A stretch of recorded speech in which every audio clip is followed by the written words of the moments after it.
नमस्कार। आज Asian point में आप लोगों का स्वागत है। आज हम लोग शुरू करेंगे मापन और मूल्यांकन, मेजरमेंट एंड इवोल्यूशन। तो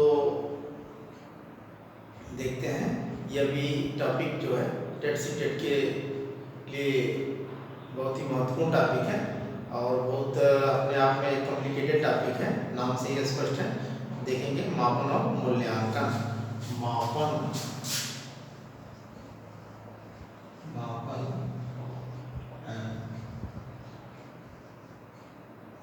मूल्यांकन, मापन है मूल्यांकन।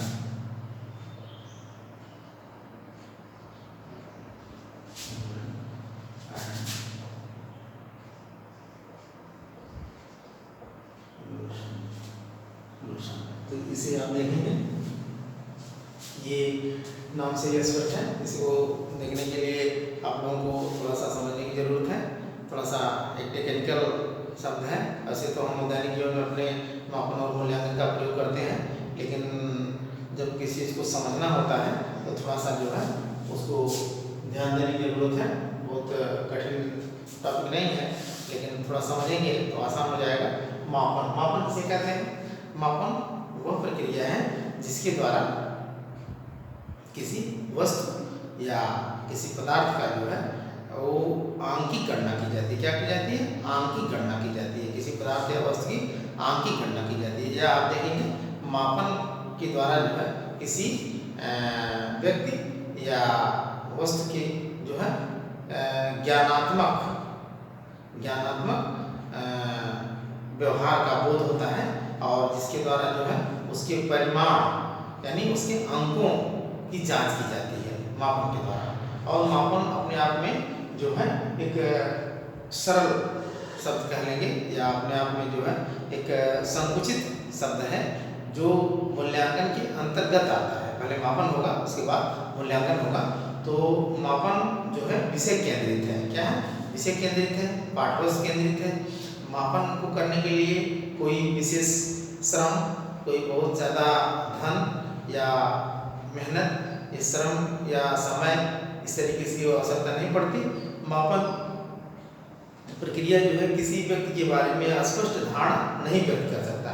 तो इस तरीके से, जैसे कोई बच्चा अब मान लीजिए 50 नंबर पाया है 100 नंबर में, तो कहेंगे कि जो है 50 नंबर पाया, चलो ठीक है। लेकिन अगर कोई लड़का जो है 60 नंबर पाया है, 70 नंबर पाया है, तो उस कहेंगे कि नहीं, ठीक नहीं है।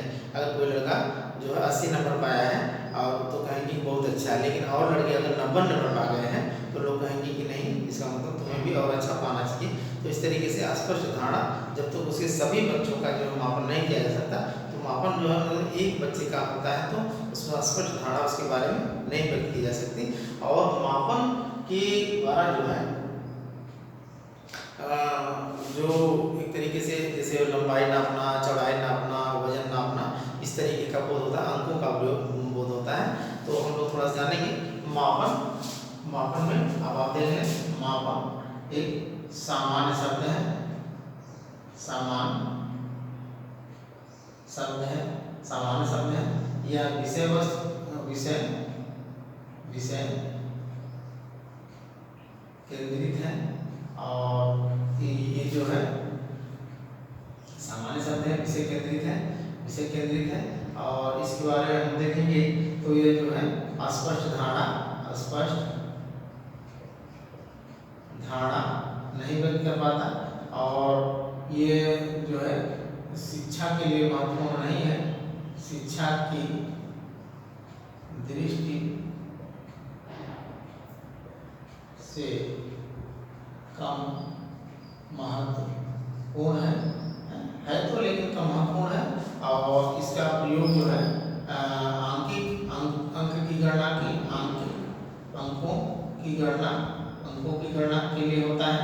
और इस तरीके से यह जो है एक साधन के रूप में है, और इसके लिए जो है कम श्रम समय या धन की आवश्यकता होती है।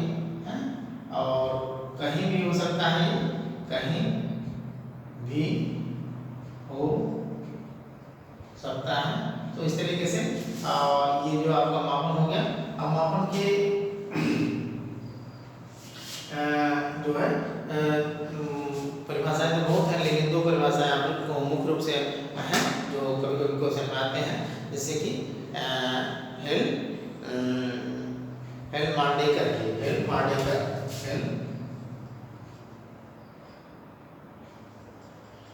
परिभाषा में आप देखेंगे हेलमांडेकर में कि मापन एक ऐसी प्रक्रिया है जिसके द्वारा किसी वस्तु या पदार्थ का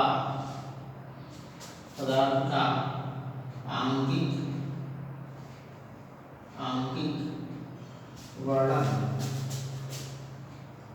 वर्णन किया जाता है। दूसरा है आपका ब्रेक फील्ड। कौन है? ब्रेक फील्ड मॉस्टेड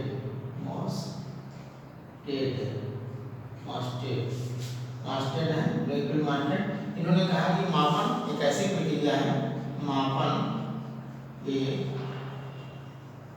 ऐसी प्रक्रिया है जो किसी पदार्थ या वस्तु को प्रतीक द्वारा दर्शाती है। प्रतीक द्वारा दर्शाती है, किसी कारण प्रतीक द्वारा। ये तो परिभाषाएं आती हैं। फिर ये मापन की कुछ प्रकार है, मापन के प्रकार हैं। अब मापन के प्रकार हैं, मापन के प्रकार टाइप्स ऑफ मेजरमेंट। तो टाइप्स ऑफ मेजरमेंट पहला है आपका मात्रात्मक मापन और गुणात्मक। इसे कहेंगे मात्रात्मक, क्वांटिटेटिव और इसे क्वालिटेटिव। मात्रात्मक को मूर्त मापन भी कहते हैं, और इसके अमूर्त मापन भी कहते हैं। नाम से ही आप समझ लेंगे, बहुत ज़्यादा कठिन नहीं है, समझने की कोई जरूरत है। मात्रात्मक मापन। अब मात्रात्मक मापन में क्या होता है, जैसे किसी वस्तु को दिखाई देती है, जैसे किसी वस्तु की लंबाई नापना है, चौड़ाई नापना है, किसी वस्तु का भार नापना है, किसी चीज के वजन नापना है, तो उस तरीके से जो है आपका जैसे कि लंबाई भार है कि नहीं, ये जो नापना है आपका मूर्त मापन में हो जाएगा। जैसे दर्जी के यहाँ लड़का जाता है, आप जाते हैं अपना कपड़ा नापने के लिए, तो आपकी लंबाई चौड़ाई जो भी है जैसे भी नाप लेता है, वो आपका मात्रात्मक मापन हो गया है। वजन नापना है, आप सामान खरीदने जाते हैं, दाल है, चावल है, आवश्यकता की दैनिक जीवन की आपकी आवश्यकता की जो सामग्री है उससे आप जो खरीदेंगे वो आपका मात्रात्मक मापन में आएगा, मूर्त मापन में आएगा। और गुणात्मक मापन में क्या है, गुणात्मक मापन में आप देखेंगे गुणों के आधार पे, इसके आधार पे, गुणों के आधार पे, जैसे कि इसे नाम से भी स्पष्ट है, जो दिखाई न दे ये इसमें स्पष्ट दिखाई देने वाले मापन होंगे, ये दिखाई नहीं देने वाले मापन होंगे। जैसे आपका खट्टापन हो गया, मीठापन हो गया, साहसी हो गया, कायर हो गया, और हंसना हो गया, रोना हो गया। मैं कितना बहुत हंस रहा है तो बहुत ज़्यादा खुश है, बहुत ज़्यादा दुखी है, बहुत ज़्यादा उदास है। इस तरीके से जो है खट्टापन, इसके मतलब खट्टापन,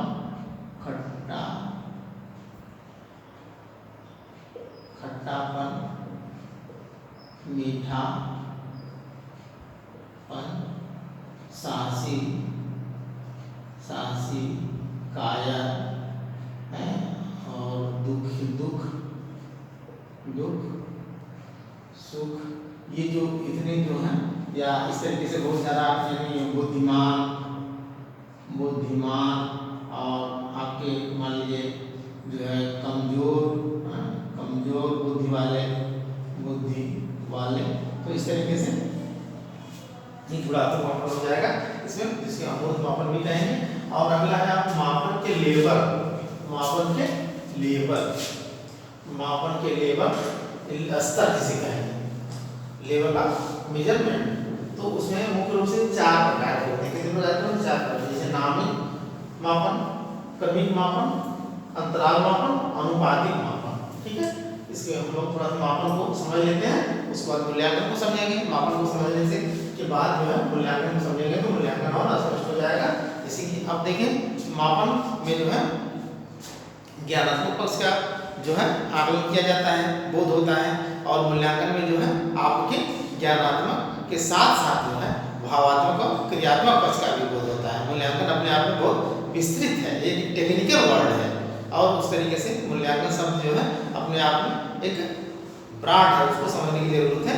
मापन तो हम अपने दैनिक जीवन में बहुत सारी चीज़ों को करते हैं, देखते हैं, सुनते हैं, यूज करते हैं, तो उस तरीके से हम मापन को समझते हैं। और उसके लेवल को भी थोड़ा सा जान लेते हैं। मापन के लेवल, मापन के स्तर, स्तर, मापन के स्तर, level of measurement, level of measurement. पहला है आपका नामिक, इसे शाब्दिक भी कहते हैं, शाब्दिक, शाब्दिक, शाब्दिक भी कहते हैं। दूसरा है क्रमिक, क्रमिक। तीसरा है अंतराल, अंतराल, अंतराल। और चौथा है आपका आनुपातिक, आनुपातिक। अब जैसे नामिक में आप देखेंगे नॉमिनल, नॉमिनल, और क्रमिक में आर्डर, आर्डर, और अंतराल में इंटरवल, इंटरवल, और अनुपातिक में रेशियो। इसको परम शून्य भी कहा जाता है, परम शून्य भी कहा जाता है। तो यहाँ आप थोड़ा सा देखें नामिक मापन। नामिक मापन में क्या होता है कि नामिक मापन जो होता है आपका, जैसे कि आपके जो शाब्दिक मापन, इसमें जो है उसके गुणों के आधार पर, इसके आधार पर, गुणों के आधार पर, इसके आधार पर गुणों, गुणों के आधार पर जो मापन किया जाता है, जैसे वही खट्टापन, मीठापन, साहसी, कायर और उदास, और जो है खुश, दुख, सुख, रोना, हंसना, ये जो आपका नामिक मापन हो गया गुणों के आधार पर।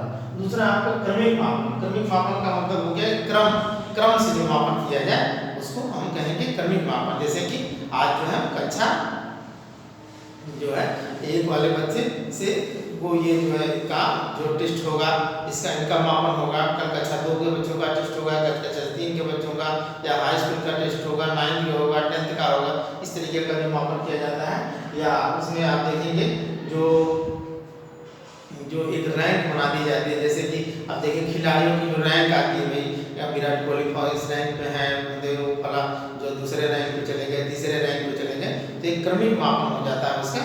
और उस तरीके से ये अमीर लोगों की एक सूची हो जाती है कि इतने लोग अमीर हैं, जैसे बिल गेट्स नंबर 1, फिर उसके बाद जॉर्ज बेजोस हैं, या जॉर्ज बेजोस नंबर 1 पे है। इंडियंस में आप देखेंगे मुकेश अंबानी हैं, फिर उसका जिन प्रेम जी हैं, ऐसे ऐसे करके, या कौन मित्तल हैं। तो इस तरीके से वो जो अमीर लोगों की सूची बन जाती है, उसको कहेंगे क्रमिक मापन। कौन सा मापन कहेंगे? क्रमिक मापन, क्रम के आधार पे। किसके आधार पे? क्रम के आधार पे, क्रम के आधार पे। समझने की जो जरूरत है बहुत ज़्यादा, इससे वो कठिन नहीं है, लेकिन ये जो मूल्यांकन का बेस है, इसलिए इसे हम उसको समझ लेंगे तो हमारा जो है आप ये मूल्यांकन क्लियर रहेगा। अंतराल मापन, अंतराल मापन का मतलब नाम से ही स्पष्ट है कि बीच बीच में एक का जो है अंतराल करके, क्या करके? अंतराल करके हम जो है उसको चीज़ को समझेंगे। जैसे कि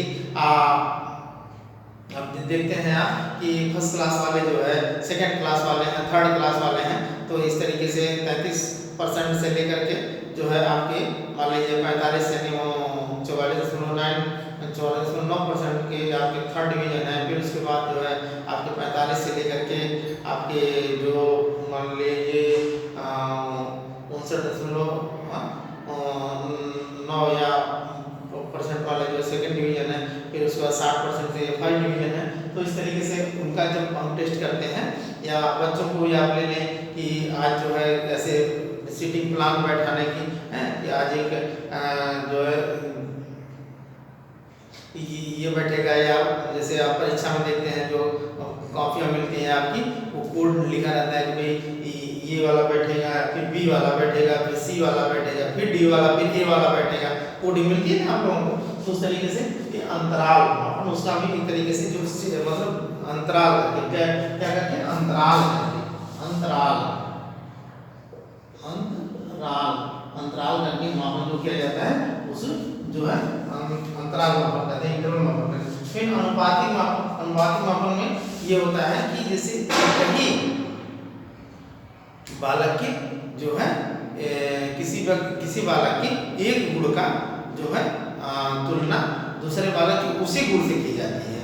जैसे अब कहा जाए कि राम के पास 100 के जो है 10 नोट है, श्याम के पास 100 के 20 नोट है, ठीक है। तो मान लीजिए ये कहा जाए, या कहा जाए कि राम के पास जो हिंदी की 5 बुक्स हैं, या श्याम के पास हिंदी की 4 बुक्स हैं, या राम ने जो है साइंस में 45 नंबर पाया और गीता ने साइंस में जो है 40 नंबर पाया। इस तरीके से मतलब एक ही गुण, जैसे या दौड़ में आप देखेंगे एक लड़का दौड़ में जो है 1 मिनट में इतना किलोमीटर या इतना मीटर दौड़ा, और उन्होंने कहा कि 1 मिनट में ये इतना। तो इस तरीके से जो आपका अंतराल मतलब कि एक ही गुण का जो आप तुलना करेंगे, एक ही गुण की गुण की तुलना की जाती है। तो इस तरीके से आपका ये मापन का स्तर होता है। अगला टॉपिक हमारा है मूल्यांकन। ये बहुत ही महत्वपूर्ण टॉपिक है मूल्यांकन। आपका मूल्यांकन को हम लोग समझेंगे। मूल्यांकन से काफी क्वेश्चन बनते हैं। मापन तो उसका बेस था, इसलिए मापन को हम समझिए। अब मूल्यांकन किसे कहते हैं, हमने बताया था मूल्यांकन मूल्यांकन।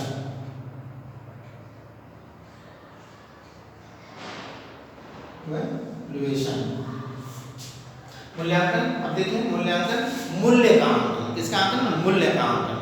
मतलब अपने आप में एक टेक्निकल शब्द है, मूल्य का आंकलन होता है। और इससे जो है किसी बालक के जो है भविष्य का निर्धारण हो जाता है। क्या हो जाता है, निर्धारण होता है। जैसे कि अब बच्चा वहाँ साइंस में मान लीजिए अच्छे नंबर पा गया, तो अब उसको आप कहेंगे कि तुम साइंस ही ले लो। अगर अच्छा नंबर नहीं पाया तो आप कहेंगे कि जो है वो तुम साइंस मत लो। तो इसकी पूरे मूल्य का आंकलन होता है। ये अपने आप में ब्रॉड क्षेत्र है। और यह क्या है, वो आपका मापन जो था विषय वस्तु केंद्रित था, यह आपका जो है बाल केंद्रित है। क्या है, बाल केंद्रित। यहाँ से क्वेश्चन होता है मापन जो है आपका विषय वस्तु केंद्रित था, यह आपका बाल केंद्रित जो है बच्चे को का आंकलन होता है बाल केंद्रित, या इसको उद्देश्य केंद्रित भी कहते हैं। उद्देश्य केंद्रित भी से कहेंगे, उद्देश्य केंद्रित भी कहेंगे। और यह इसमें जो है बच्चे के गुणों का, किसका, यानी कि आपकी जिंदगी ज्ञानात्मक,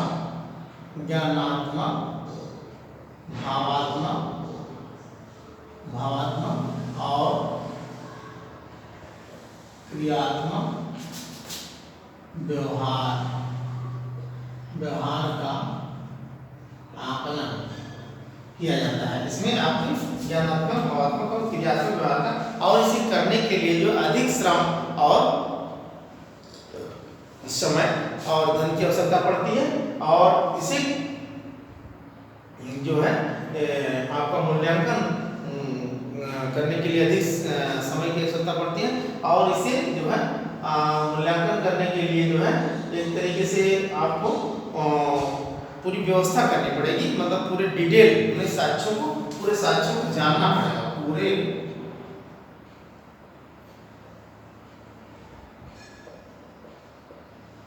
साक्ष्यों की जानकारी आपको प्राप्त करनी पड़ेगी मूल्यांकन के लिए। और मूल्यांकन जैसे हमने बताया कि मापन जो है, या मापन में जो है किसी बालक के ज्ञानात्मक मापन, जैसे आप देखेंगे ये थोड़ा सा आपका मतलब पड़ेगा मापन में बालक के ज्ञानात्मक पक्ष का ज्ञानात्मक पक्ष की जांच होती है। अंक का बोध होता है। किसका? यानी परिमाण या अंक का बोध, होता है। और यहीं पे मूल्यांकन में आप देखेंगे, मूल्यांकन में आप देखेंगे बालक के ज्ञानात्मक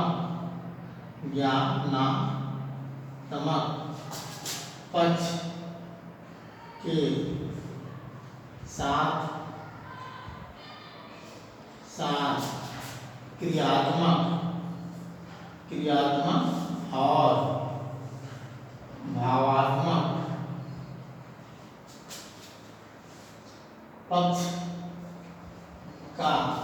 पक्ष की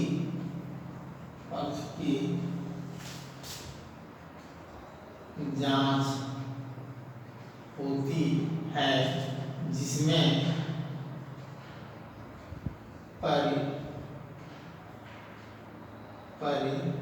परिमाण मतलब अंक के साथ गुणों का बोध होता है। ये आप समझ जाएंगे कि भाई देखिए कभी कभी होता है कि मापन और मूल्यांकन में कन्फर्म नहीं हो पाता। जैसे लगता है कि दोनों एक ही वर्ड है, यानी मापन कर लिया मूल्यांकन भी हो गया ऐसे। लेकिन इसमें क्या होता है मापन में कि केवल उसके ज्ञानात्मक पक्ष की जांच होती है और परिणाम का बोध होता है, अंक का बोध होता है। लेकिन मूल्यांकन में बालक के ज्ञानात्मक पक्ष के साथ साथ क्रियात्मक और भावनात्मक पक्ष यानी व्यवहार की जांच होती है, जिससे परिमाण और अंक के साथ साथ गुणों का बोध होता है। ये आप समझ लेंगे तो ये दोनों में यही अंतर है। मापन और मूल्यांकन में अंतर तो बहुत है। हमने मापन को पढ़ा दिया और मूल्यांकन भी पढ़ाएंगे तो अंतर आपको समझ में आ जाएगा। फिर उसके बाद है कुछ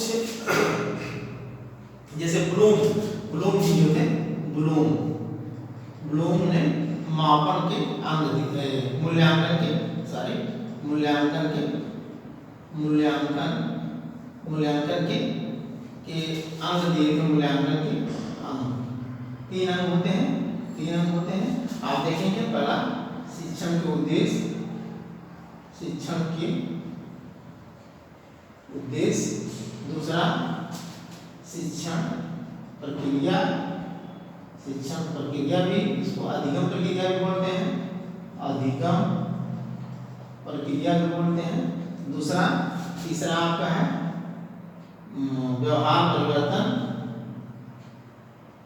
व्यवहार परिवर्तन या मूल्यांकन। क्या है? मूल्यांकन। तो इस तरीके से अब देखेंगे जैसे वहां का शिक्षा को जांडी ने धीरे प्रक्रिया बताया था, जिसमें शिक्षक, शिक्षार्थी और पाठ्यक्रम था। और एडम्स जी ने द्विध्रुव प्रक्रिया बताया था, यहाँ से क्वेश्चन आता है, जिसमें शिक्षक और शिक्षार्थी थे। लेकिन ब्लूम जी ने जो मूल्यांकन के तीन अंग बताए थे, जिसमें शिक्षण के उद्देश्य होता है, शिक्षण प्रक्रिया या अधिगम प्रक्रिया भी इसको बोलते हैं, तीसरा व्यवहार परिवर्तन या मूल्यांकन भी बोलते हैं। इसको कभी कि मूल्यांकन का त्रिकोण भी कहा जाता है। ऐसे बन जाता है कि त्रिकोण ऐसे बन जाता है।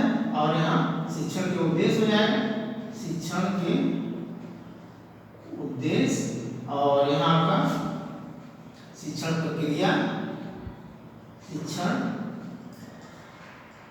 प्रक्रिया क्रिया, और यहाँ का मूल्यांकन या व्यवहार परिवर्तन।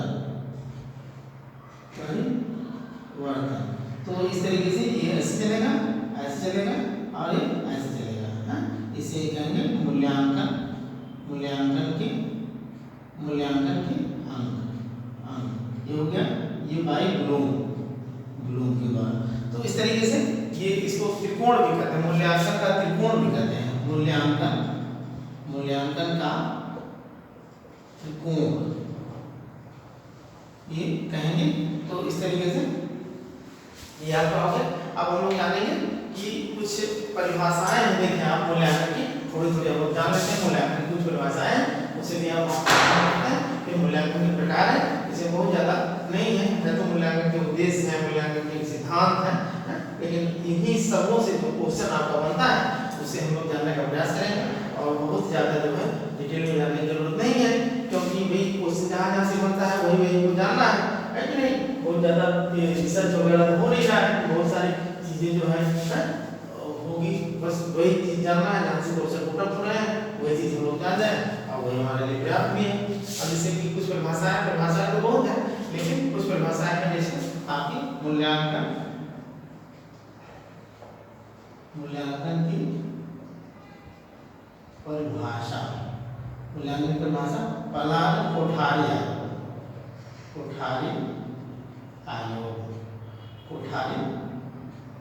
आयोग इन्होंने कहा मूल्यांकन एक सतत प्रक्रिया है। क्या कहा? मूल्यांकन एक सतत प्रक्रिया है। मूल्यांकन शिक्षा का अभिन्न शिक्षण का अभिन्न अंग है। इसका क्या पता था? ये कोठारी है। फिर गुड्स ने कहा था, गुड्स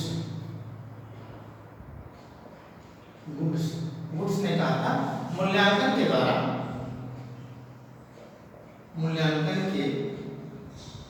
द्वारा बालक के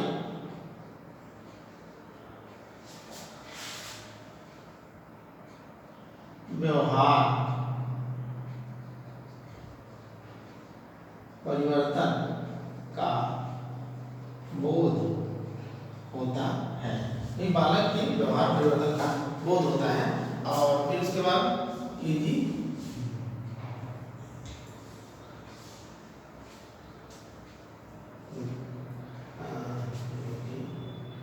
ये कई परिभाषाएं हैं इनकी, और आप लोग देख लेंगे, बहुत ज्यादा इसमें नहीं है। फिर हम देखेंगे मूल्यांकन के प्रकार।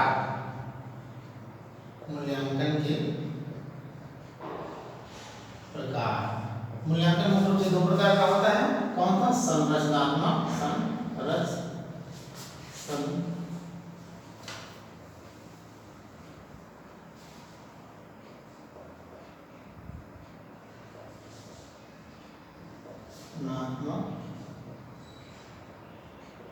मूल्यांकन, जैसे फॉर्मेटिव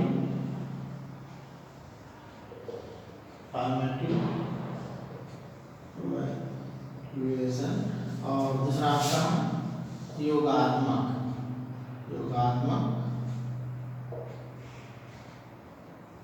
मूल्यांकन। हाँ, जो है सोमेटिव मूल्यांकन, ठीक है, सोमेटिव मूल्यांकन। तो इस तरीके से देखेंगे संरचनात्मक मूल्यांकन। पहले हम देखेंगे संरचनात्मक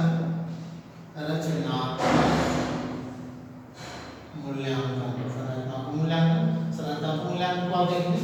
संरचनात्मक मूल्यांकन का मतलब ये होता है कि जब किसी शिक्षण विधि या पाठ्य योजना या पाठ्य सामग्री के गुण और दोषों का पता लगाया जाता है। शिक्षण विधि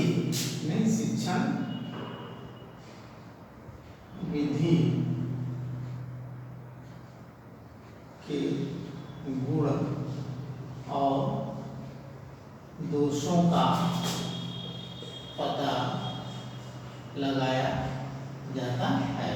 जो आपका संरचनात्मक मूल्यांकन है, शिक्षण विधि के गुण और दोषों का पता लगाया जाता है और उसको जो है एकत्र किया जाता है। क्या किया जाता है?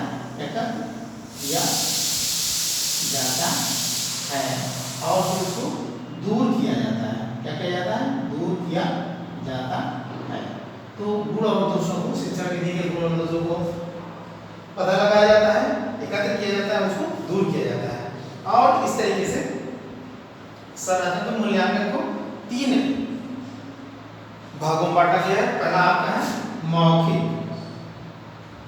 मौखिक, दूसरा है पहला मौखिक, दूसरा लिखित और तीसरा प्रायोगिक। प्रायोगिक इसे आप देख लेंगे। मौखिक, अब मौखिक को सबसे पहले किसने किया था? ग्लाइडेटस ने सबसे पहले प्रयोग इसका क्या था? प्रयोग किया था इसका सबसे मौखिक मूल्यांकन का। फिर इसको सुकरात ने इसमें जोड़ दिया था। किसने दिया था? सुकरात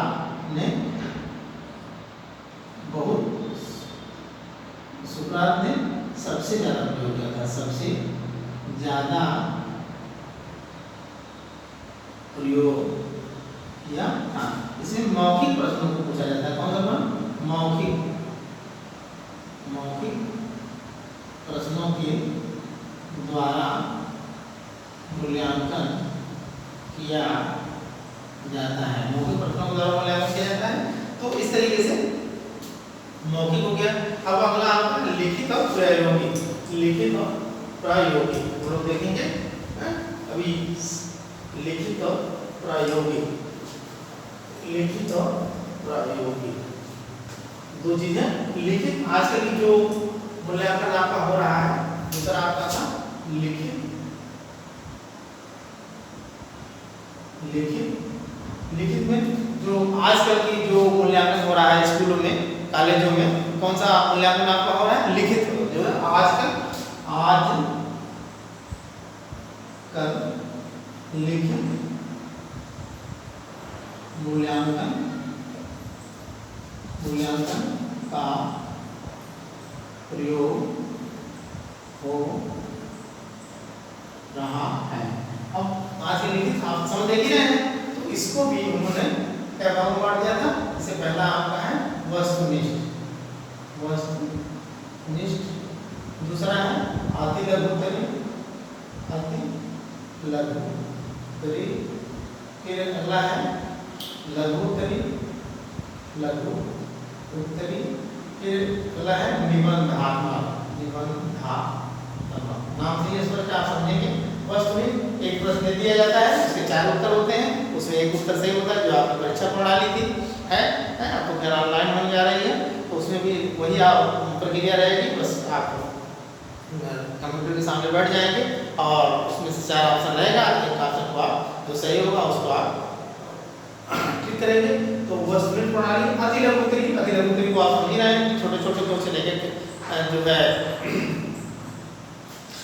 सेंटेंस के जो है वाक्य के वो क्वेश्चन रहते हैं छोटे छोटे। लघुत्तरी थोड़ा सा बड़े हो जाते हैं, है कि नहीं? थोड़ा सा 4-5 लाइन के क्वेश्चन हो जाते हैं लघुत्तरी। जैसे कि अब ये 1 नंबर का है, ये 2 नंबर का है, ये 3 नंबर का है, ये 5 नंबर का हो जाए निबंधात्मक। तो लघुत्तरी थोड़ा सा बड़ा हो जाएगा, निबंधात्मक मतलब एक पैसेज टाइप पूरा हो जाएगा, एक पेज का हो जाएगा। तो इस तरीके का जो प्रश्न आता है लिखित में, इस तरीके का प्रश्न आता है। आपका तीसरा है, ये तो इसका था, और उसमें भी जो मौखिक और लिखित और आपका प्रायोगिक, कौन सा था? प्रायोगिक। मौखिक संरचनात्मक, हाँ प्रायोगिक तीसरा था, प्रायोगिक। प्रायोगिक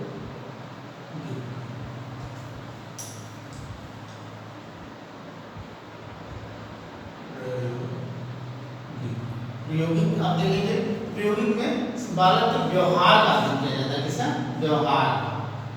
व्यवहार का अध्ययन किया जाता है। क्रियात्मक पक्ष का अध्ययन किया जाता है। किसका? क्रियात्मक पक्ष का अध्ययन किया जाता है। ये आपका हो गया प्रायोगिक। अब यहाँ पे देखेंगे आपका दूसरा था योगात्मक। कौन सा था? योगात्मक। दूसरा था योगात्मक मूल्यांकन। योगात्मक मूल्यांकन को आप देखेंगे, योगात्मक मूल्यांकन में क्या होता है कि जैसे संरचनात्मक मूल्यांकन में जो आपका था कि उसके गुण और दोषों का पता किया जाता है, और योगात्मक मूल्यांकन में गुण और दोषों को पता करके भविष्य में कौन सा गुण अच्छा है वह उसको उसको एक्सेप्ट कर लिया जाता है और कौन से जो है उसके लिए अच्छा नहीं है, या कौन सा दोष उसके लिए उसका दूर करके उसके भविष्य के लिए जो है कौन सा उसके लिए उपयोगी है, उसको जो है एक्सेप्ट कर लिया जाता है, उसको ग्रहण कर लिया जाता है।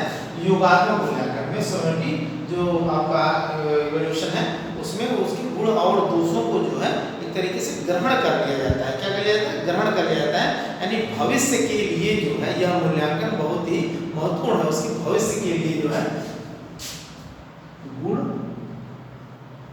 और दोषों को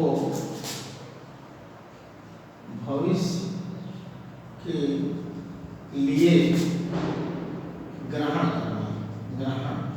करना।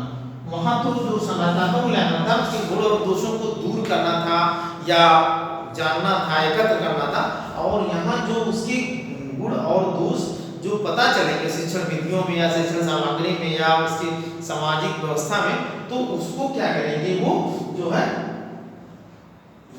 उसके लिए वो जो अच्छा होगा उसको एक्सेप्ट कर लेंगे, जो खराब होगा उसको वो निगलेक्ट कर देंगे। तो इस तरीके से योगात्मक मूल्यांकन में भी कई है, जैसे 5 प्रकार के। पहला आपका है कि स्तर मापनी, पहला। दूसरा जांच विधि।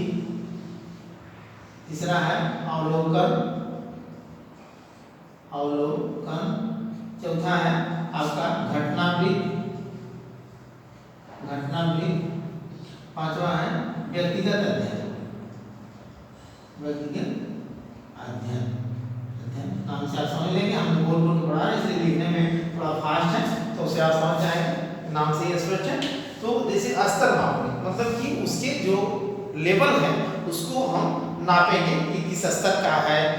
फिर उसके बाद जांच मापनी, उसकी पूरी जांच करेंगे, है कि नहीं? जांच देखेंगे, उसको समझेंगे, उसकी फिर अवलोकन करेंगे, देख करके अवलोकन करके जो है उसके गुण और दोषों का पता लगाएंगे। घटना भी मतलब वहां जा करके उस पूरी सिचुएशन को, घटना का जो है सचित्र जो उसका अवलोकन करेंगे, तो घटनावृत्त हो गया। व्यक्तिगत अध्ययन भी उसका करेंगे, पर्सनल उसका हम जो है अध्ययन करेंगे, जानेंगे उसके बारे में। तो ये 5 जो है इसके योगात्मक मूल्यांकन के भी भाग थे। तो इस तरीके से मापन और मूल्यांकन के में जो ये आपका टॉपिक आज यही समाप्त होता है। अगर ये मेरा पढ़ाया हुआ आप लोगों को पसंद आया तो लाइक करें और सब्सक्राइब करके बेल आइकन को प्रेस करें, ताकि जो मेरा पढ़ाया हुआ है